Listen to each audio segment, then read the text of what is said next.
अस्सलाम वालेकुम ज़ैदी साहब। जी वालेकुम सलाम।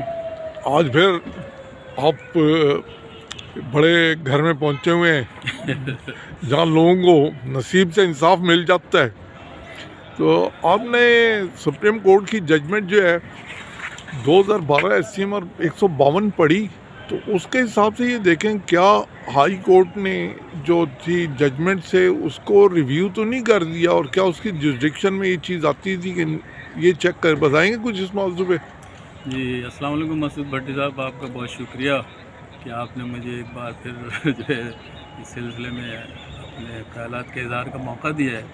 तो मेरा कहना ये है कि ज़ाहिर है जो इस्लामाबाद हाई कोर्ट ने अपनी जजमेंट जो अनाउंस की है 82/2000, उसमें जो फ़ैसला दिया उसमें पैराग्राफ 19 में उन्होंने जो है तमाम ट्रांसपोर्ट एम्प्लॉइज़ TNT डिपार्टमेंट से ट्रांसफ़र होकर जब कॉरपोरेशन बनी है उसके अंदर जब इनको भेजा गया है by force operation of the law, तो ये इनकी डेफिनेशन जो है उन्होंने सेक्शन 2T में बड़े वाज़ेह तौर पे कर दी थी कि ज़ाहिर है जो लोग डिपार्टमेंटल एम्प्लॉई थे और जो कॉरपोरेशन के एम्प्लॉई थे उन सबको उन्होंने एज ए टेलीकम्युनिकेशन एम्प्लॉई करार दिया, और कॉरपोरेशन को डिज़ोल्व करके जब उसको PTCL में जो लोगों को by force operation of the law भेजा गया उसमें उन्होंने हमें जो है ट्रांसफर्ड एम्प्लॉई डिक्लेयर कर दिया under section 36 of the reorganisation act, और सेक्शन 35(2) में ये भी वाज़ेह किया है कि भाई इनकी सर्विस को डिसएडवांटेज नहीं किया जा सकता। जैसा अगर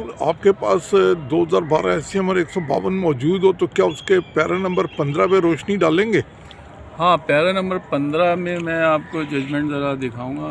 तो मैं कोशिश करता हूँ कि आपको पैरा नंबर 15 लोगों की आगाही के लिए पढ़ भी दूँ तो वो ज़्यादा बेहतर रहेगा। इसमें लिखा है पैरा नंबर 15 में जो जजमेंट ऑथर किए जनाब जस्टिस सज्जाद ख्वाजा साहब ने, और ये 3 मेंबर बेंच था सुप्रीम कोर्ट का, और ये रिपोर्ट हुआ है 2012 SCMR 152।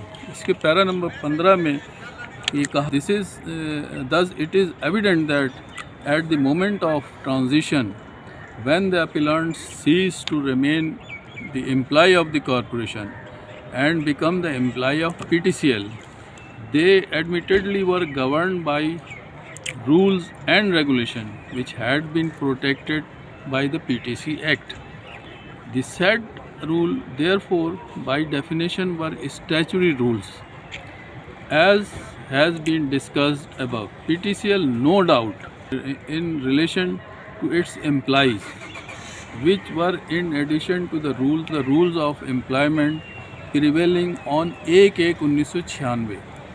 However, by virtue of the aforesaid provisions, PTCL had no power to vary the terms and conditions of service of its employees who were previously employees of the corporation to their disadvantage. Even the federal government was debarred by virtue of section 35 about such terms and condition of service to the disadvantage of the appellant. इसके बाद जब para number 18 को जब हम लेते हैं तो उसमें भी मैं आपने अभी पैरा नंबर 19 की बात की थी, वो क्या कहता है?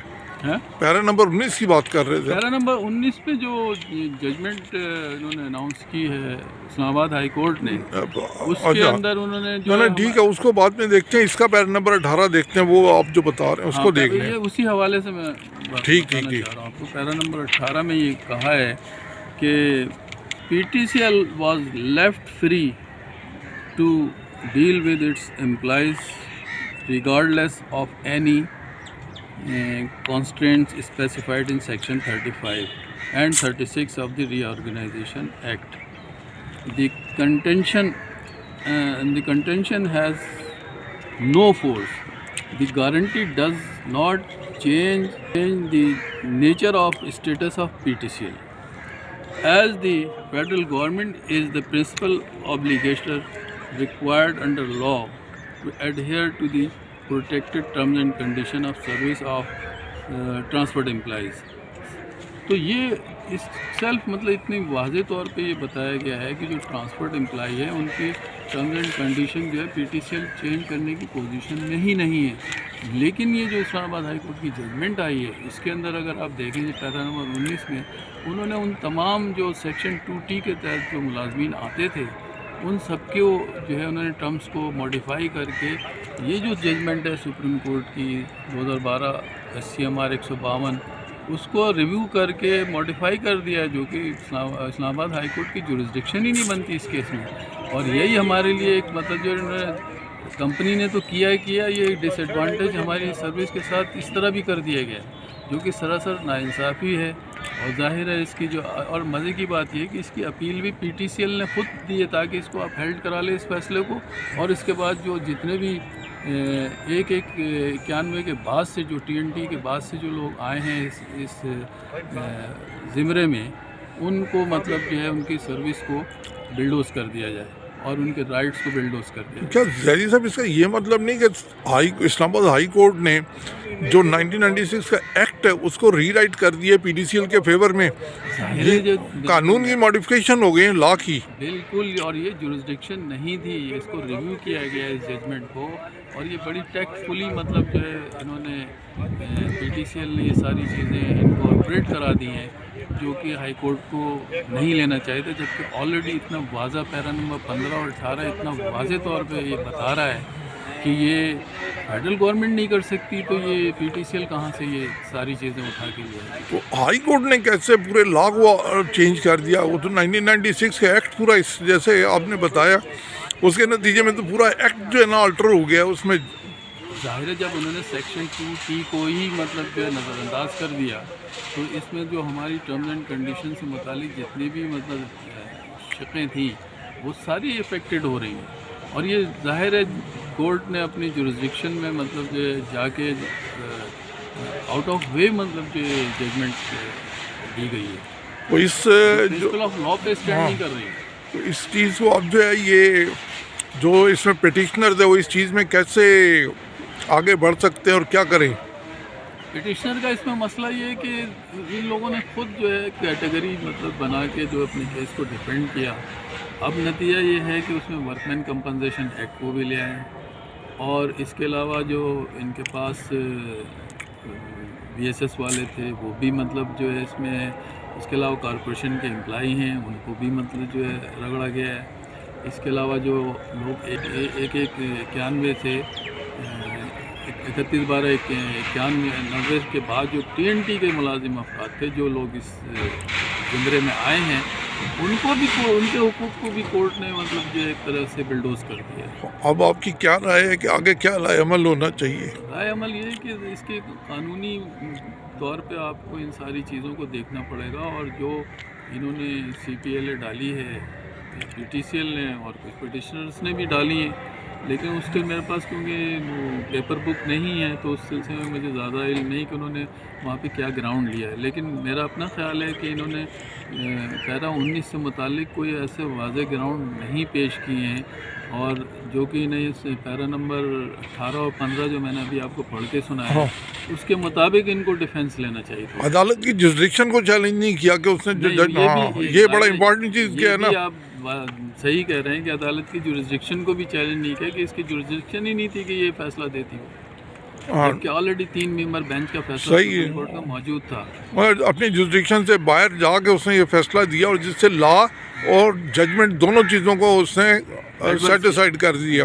बिल्कुल बज़ाहिर तो ऐसी सूरत हाल है। अब देखिए सुप्रीम कोर्ट में जाके अगर मामला कुछ सुधार की तरफ जाते हैं तो इम्कानात हैं कि लोगों के मसाइल हल हो सकते हैं, लेकिन इसमें सबको मिलकर अपना हिस्सा डालना होगा। इसमें जो कुछ ग्रुपबंदी की हुई है या वो है, उसके इनके विजडम और फहम से बाहर हैं चीज़ें। जो भी लोग इन पिटिशन्स में आए हुए हैं उनको इन चीज़ों का इदराक नहीं हो पा रहा है कि आपके साथ कितनी बड़ा जो है कानूनी तौर पे मतलब आपके साथ हाथ कर दिया गया है। मतलब कि आपके सबको मशवरा ये है कि मेहनत करें अपने केस पे और उसको छोड़े ना, ठेके पे मत दें। हाँ, ये आपने लफ्ज़ सही इस्तेमाल किया कि ठेके पे दिया हुआ है। तो जो पेंशनर्स हैं या जो पिटिशनर्स हैं उन पर ख़ास तौर से बहुत बड़ी जिम्मेदारी आयद होती है कि वो इस वक्त जो है अपनी जंग को एक कानूनी तरीके से मतलब लड़े, ना कि हो हल्लाबाजी और नारेबाजी और इससे ही आपके मसाइल हल नहीं होंगे। जैसा मैं आपको बहुत मशहूर हूँ कि आज आप मिले और आज भी आपने टाइम दे दिया रेडीली, आपका ठीक है ना। बहुत शुक्रिया कि और मेरा आप- सबसे बड़ा मसला क्या है कि लोगों को जो है ना शायद इससे कोई फीडबैक मिले और उससे जो है ना कोई उनके लिए बेहतर चीज़ समझ में आए। पहले चीज़ हमारा अपनी मकसद समझेंगे। लोगों को फीडबैक देना, अवेयरनेस पैदा जो- करना है। हमारा इसमें हाँ। इंटरेस्ट इससे ज़्यादा नहीं है। हम ये चाहते हैं कि जितने भी 40,000 पेंशनर हैं वो उनको अपने मामला, कानूनी मामला से ख़ास तौर से मुकम्मल आगाही होनी चाहिए।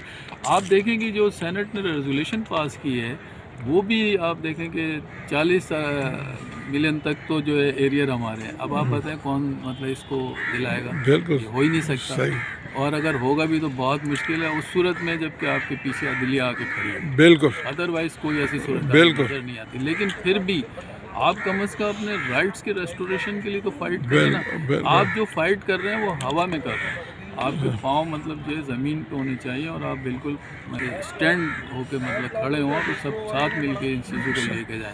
अब आप देखें ना, आप जाके मिनिस्टर से मिले या किसी से भी मिले, वो जब ये जजमेंट्स आपके सामने होंगी कोई आपके केस को की तरफ देखना भी गवारा नहीं करेगा और रिलीफ तो मिलने दूर की बात है। सही। ऐसा मैं बहुत बहुत मशहूर हूँ, आपने आपका टाइम भी दिया, बहुत ठीक है, शुक्रिया बहुत बहुत कि शुक्रिया। आपने- थैंक यू जी, अल्लाह हाफिज़।